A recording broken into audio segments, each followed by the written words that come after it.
Sebuah rumah permanen yang berada di Jalan MTS Gupi, Kecamatan Pagaralam Utara, Kota Pagaralam, hangus terbakar di lahap si jago merah.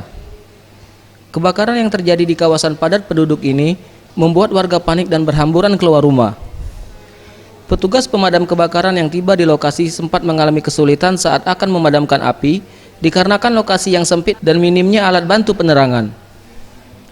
Hembusan angin yang kencang juga membuat api kian menjalar dan membumbung tinggi.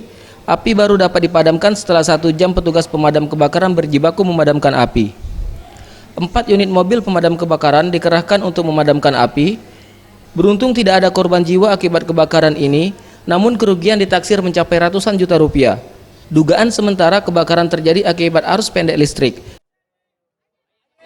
Jadi izin telah terjadi kebakaran. Tadi dimulai diketahui api jam 18.30. Untuk sementara penyebabnya diduga dari arus pendek dari listrik yang bagian atas rumah. Tim Liputan Sriwijaya TV.